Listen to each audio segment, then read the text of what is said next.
सूचकांक के लेवल पर, लेकिन अंदर जाकर देखेंगे तो दरअसल ऐसा नहीं है। बहुत सारे मिड कैप्स की पार्टी बहुत जोर से चल रही है। तो मुझे लगता है ये खाली छोटा मोटा कंसोलिडेशन हो रहा है और उसके बाद फिर हम 14,000 को निकलेंगे और उसके बाद 14,500 की हमें तैयारी कर लेनी चाहिए। इसलिए जो शीर्षक है वो लिखा है गेट रेडी फॉर 14,500। 14,500 का स्तर भी देखिए अब हासिल हो जाएगा अगर ऐसे ही एफआईआई पैसा डालेंगे। सुबह समीर अरोड़ा साहब कह रहे थे कि क्या गजब के एफआईआई फ्लोज इमर्जिंग मार्केट्स में देखने को मिल रहे हैं। तो ये पोर्टफोलियो इन्वेस्टर्स हैं जो भारत में भी आ रहे हैं और ये इंडेक्स के स्टॉक्स ही देखिए खरीदते हैं, तो आपको बाइंग वहां पर ही देखने को मिलेगी। और बैंक सबके फेवरेट हैं और यहां पर जगह है। सबसे अच्छी बात यही है, ये दरअसल भारत के फेवर में है कि बैंक निफ्टी ने अभी ऑल टाइम हाई लगाया नहीं है। अगर ये लगा गया होता तो देखिए इतनी जगह नहीं होती। इसीलिए 14,500 का जो टारगेट है वो इसीलिए ही है क्योंकि अभी बैंक निफ्टी ने उतनी तेजी नहीं दिखाई है। ये देखिए इस दिसंबर का भी महीने का हाल 7.5% निफ्टी और 5.6% बैंक निफ्टी, तो कैचअप बैंक निफ्टी में देखने को मिल रहा है।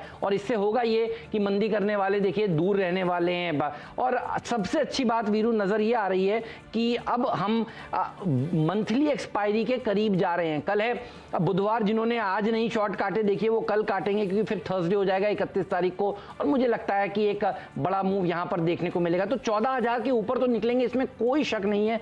14,500 की तैयारी वीरू मार्केट कर रहा है और उसी फ्रेम ऑफ माइंड में आपको इस समय रहना चाहिए।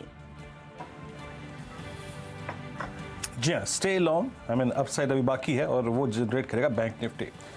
अब बात करते हैं आंकड़ों के लिहाज से, लेवल्स के लिहाज से, आखिरी की 1.5 घंटे में और कल मॉर्निंग के लिए हमें क्या अप्रोच रखनी चाहिए। देखिए आज सुबह हमने बात की थी कि कल के अगर आप ऑप्शन पे लॉन्ग हैं और डे ट्रेडर हैं और कल के लॉन्ग्स लेके आ रहे हैं तो आज हर्डल क्या है, याद रखिएगा सुबह की अप्रोच 13,964, 13,986, ये एक पिवट पॉइंट था जहां से निफ्टी को रिवर्स होना था। क्यों?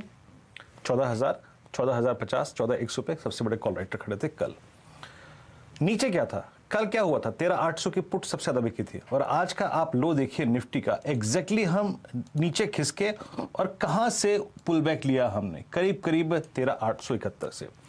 अब डेटा ये कहता है कि बॉस ऊपर की तरफ 14,000 पे, 13,950 पे और 14,050 पे लगभग आज 45 लाख कॉल बिकी हैं। यानी ऊपर मान लीजिए 13,980 और नीचे 13,800, 13,850 और 13,900 पे करीब 35 लाख पुट बिकी हैं। सो एक्सपायरी पॉइंट ऑफ व्यू से एक जोन डेवलप हो रहा है और वो है नीचे की तरफ 13,850 और ऊपर 13,980। जब डिप मिले, मैंने लिखा था मिड सेशन कमेंट्री में आज, अपनी ओपनिंग कमेंट्री में आज, मिड सेशन में आपको एक डिप मिलेगा, जरूर उसको बाय कीजिएगा। और ये डेटा इंडिकेट करता है कि जब डिप आएगा बाजार ओवरशूट करेगा उस डिप से और पॉसिबली आप आज फिर डे हाई के जोन में बंद हो सकते हैं। तो डिप्स को बाय कीजिए और 13,850 और ऊपर की तरफ 13,980 इस जोन पर फोकस कीजिएगा। रही बात बैंक निफ्टी की, और एक बात है जो हेमंत ने कही वो कि महत्वपूर्ण है कि बैंक निफ्टी अपने ऑल टाइम हाई से अभी भी अगर आप देखें दूर है और चार्टिकली वेल प्लेस्ड है उसको रीगेन करने के लिए। याद रखिए आज हुआ क्या है, अभी हम ट्रेड कर रहे हैं 31,298 पे, 31,298 पे स्पॉट ट्रेड कर रहा है।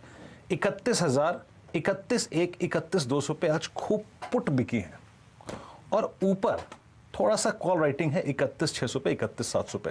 तो पॉसिबली आप आज जा सकते हैं 31,500 और 31,550 और 31,600 के जोन को छूने के लिए। तो जोन आता है 31,500 और 31,600 जो कि आप क्लोजिंग तक अचीव कर सकते हैं। तो बाय डिप्स, स्टे लॉन्ग और मिड सेशन के डिप को आपको बाय करना चाहिए था।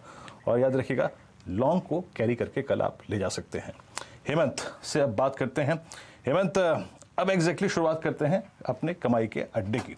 बताइए अब आपके ज़हन में आ क्या रहा है? देखिए एक्सपर्ट से बात करते हैं और उनसे समझते हैं कि उनके टॉप ट्रेडिंग आइडियाज क्या हैं और उसके बाद डीलिंग रूम का सुपरस्टार यतिन आपको बताने वाले हैं, नीरज आपको बताएंगे कल का खिलाड़ी आज कौन सा है। और एक बात जो रह गई थी वो ये है, देखिए बीटीएसटी जरूर करिए। जब डाउ फ्यूचर 180 पॉइंट ऊपर हो तो जो हमारे एक्सपर्ट्स आपको बीटीएसटी कराएंगे, देखिए बताएंगे, उनमें तो आपकी पक्की कमाई होगी। तो बीटीएसटी के शानदार आइडियाज एसटीबीटी करने का कोई मायने ही नहीं है, अच्छे प्रॉफिट्स आपको देखने को मिलेंगे। क्योंकि जब हम कल सुबह मुलाकात करेंगे ना वीरू, तब एक हेडलाइन हमारे सामने ये होगी कि डाउ, एसएनपी 500, नैस्डैक तीनों ने ऑल टाइम हाइज लगा दिए हैं। क्योंकि हाइज पर हाइज ना सिर्फ भारतीय बाजारों में लग रहे हैं, वहां पर भी लगते हुए नजर आ रहे हैं। चलिए एक्सपर्ट्स को जोड़ते हैं और उनके पिक्स लेते हैं। शर्मा जी से शुरुआत करते हैं। शर्मा जी स्वागत है, बताइए आपका शर्मा जी स्पेशल आज कौन सा है?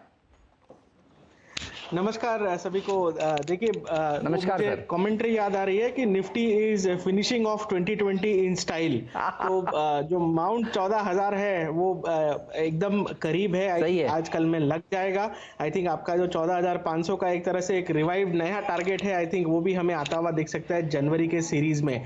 कल के सेशन में बहुत ही इंपॉर्टेंट चीज हुई थी, बैंक निफ्टी फ्यूचर्स में मैंने देखा था कि कल फ्रेश बिल्टअप हुआ था जनवरी सीरीज में। तो और बैंक निफ्टी साथ ही में आज 31,000 का लेवल क्रॉस कर चुका है। तो मेरे हिसाब से यहाँ पर बैंकिंग स्टॉक्स में बड़ा प्ले मुझे नजर आता है। यहाँ पर लगता है कि बैंक निफ्टी 32,613 का जो ऑल टाइम हाई है वो अचीव करने की पूरी कोशिश करेगा। और यहाँ पर जो लार्ज कैप बैंक्स है उनके सेटअप मुझे काफी बुलिश लग रहे हैं। निफ्टी में तो ध्यान तेजी का है ही है, अगर डिप आएगा तो और भी अट्रैक्टिव हो जाएगा। अगर नहीं भी आता है तो यहाँ पर बैंक निफ्टी में मुझे अपॉर्चुनिटीज बनते हुए दिखते हैं। आज का जो मेरा हाई कन्विक्शन ट्रेड है, इनफैक्ट एक नहीं दो है, एक डिलीवरी में है और एक डेरिवेटिव्स में है। बैंकिंग, क्योंकि मैं बैंकिंग स्टॉक्स पे इतना बुलिश हूं तो मेरा पहला पिक रहेगा एक्सिस बैंक में। मुझे लगता है एक्सिस बैंक के अंदर हमें 700 का लेवल जनवरी सीरीज में आता हुआ दिखेगा। यहाँ पर मुझे वीकली चार्ट्स पर एक ब्रेकआउट दिखाई दे रहा है जहां पर एक्सिस बैंक में अच्छा मोमेंटम और साथ में अच्छी स्पीड रहनी चाहिए ऊपर की तरफ। 600 का एक तरह से स्टॉक का बहुत ही बढ़िया बेस है, तो आई थिंक वो स्टॉप लॉस आइडियल रहेगा लॉन्ग पोजीशन लेने के लिए। और जो हिसाब से बैंक निफ्टी प्लेस्ड है, प्राइवेट बैंक्स में अच्छी तेजी रहनी चाहिए। हमने 2-3 सेशन पहले कोटक बैंक में लॉन्ग दिया था तकरीबन 1960 के आसपास, वो 2000 आज क्रॉस कर दिया है। आई थिंक वहां पर भी 2100 का लक्ष्य आना बाकी है। तो आज का फ्रेश ट्रेड एक्सिस बैंक। और डिलीवरी में अगर मैं बात करूं तो मुझे कोरोमंडल यहाँ पर बहुत अच्छा लगता है। कोरोमंडल में वीकली चार्ट्स पे एक बड़ा ब्रेकआउट प्लेस्ड है। ये डिलीवरी कॉल है, थोड़ा टाइम लेगा, एकदम इमीडिएट में शायद पैसा ना मिले, बट आप इसको 10-15 दिन रखेंगे तो मेरे हिसाब से 1000 रुपए का लेवल इसमें जनवरी मंथ में लग सकता है। Pre budget rally fertiliser stocks में आनी चाहिए मेरे हिसाब से। और जो हिसाब से टेक्निकल सेटअप लास्ट 2 दिन का कोरोमंडल में है, जो वॉल्यूम्स है और जो हिसाब से इसमें ब्रेकआउट है, मुझे लगता है कि 810 के स्टॉप लॉस से कोरोमंडल को बाय करके चलना चाहिए 1000 रुपए के लक्ष्य के लिए।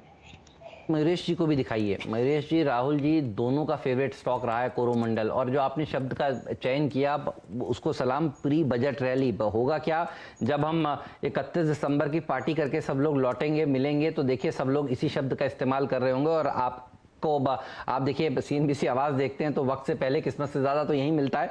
और हमारे सारे एक्सपर्ट्स देखिए ये शब्द का पहले से इस्तेमाल कर रहे हैं। प्री बजट रैली तो देखिए आपको पक्का देखने को मिलेगी। और फर्टिलाइजर सेक्टर बहुत ही बढ़िया सेक्टर आपने पकड़ा है। ये सेक्टर क्योंकि मयूरेश जी के भी करीब है। मयूरेश जी हमारे केमिकल सेक्टर को देखिए बहुत करीब से देखते हैं, फर्टिलाइजर सेक्टर को बहुत करीब से देखते हैं। प्री बजट रैली को अगर प्ले करना है मयूरेश जी, आप कौन से सेक्टर से प्ले करेंगे? और फर्टिलाइजर सेक्टर में अभी भी आपका फेवरेट क्या कोरोमंडल या कोई नया आपने आजकल पसंद कर लिया है? बताइए sir. Good afternoon sir. Viru ji और everybody on the panel as well.